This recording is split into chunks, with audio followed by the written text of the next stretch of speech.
नमस्कार, मी वैष्णवी आणि आरोहीच क्रिएशनमध्ये तुमचं खूप खूप मनापासून स्वागत आहे। तर आज आपण बनवणार आहोत ट्रेंडी अशी नथ।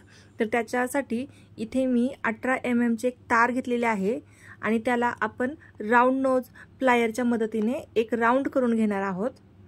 तर इथे बघू शकता असा राऊंड करून घ्यायचा आहे आपल्याला आणि थोडीशी तार आपल्याला नथीच्या आकारामध्ये अर्धी गोल करून घ्यायची आहे।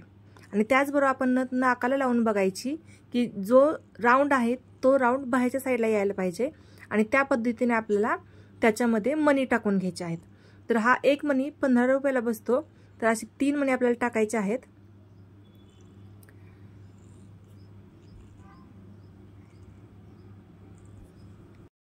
तर यासाठी आपण 18 गेजची जी तार होती त्याला आपण 0.3 किंवा 30 गेजची तार आपल्याला अटॅच करून घ्यायची आहे। ती तार अटॅच झाल्यानंतर त्याला आपण तारेमध्ये ते स्टोन घालून घेऊया। हा स्टोनचं वेज लहान होतं त्यामुळे ते 18 गेजच्या तारमध्ये गेलेलं नाही।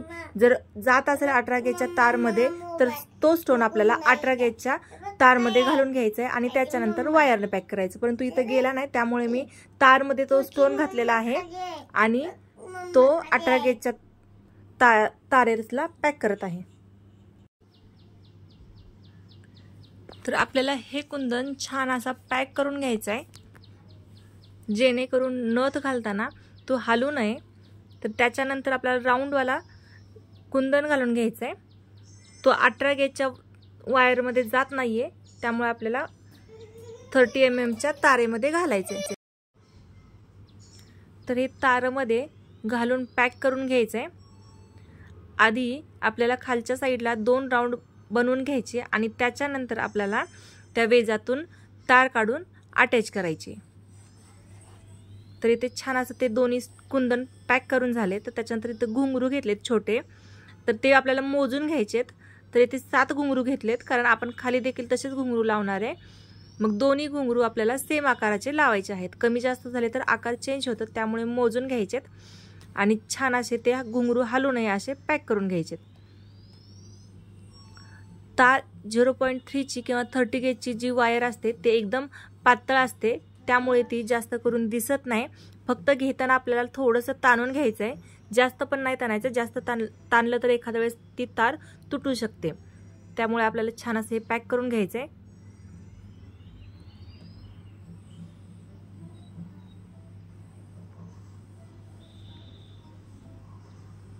हे पॅक करून झालं।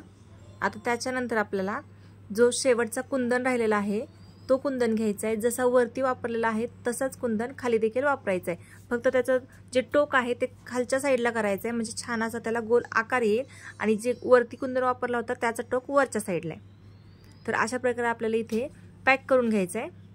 त्याच्यानंतर आपण वरती जसे घुंगरू लावले तसे घुंगरू आपल्याला इथे देखील अटॅच करून घ्यायचे आहेत।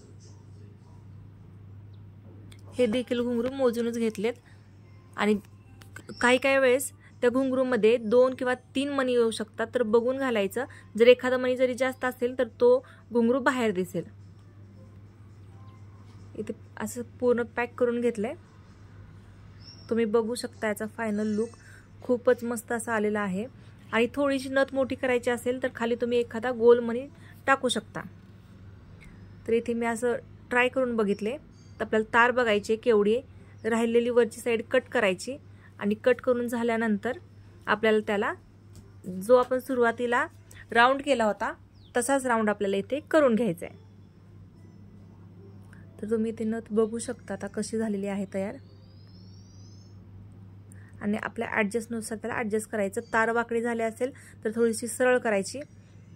तर बघू शकता कशी वाटते नथ। अशी देखील खूप छान दिसते लेकिन मला याच्यात काहीतरी मिस्टेक वाटलं त्यामुळे मी याच्यामध्ये मोती एक टाकला आधी आणि मग नथ तयार केली।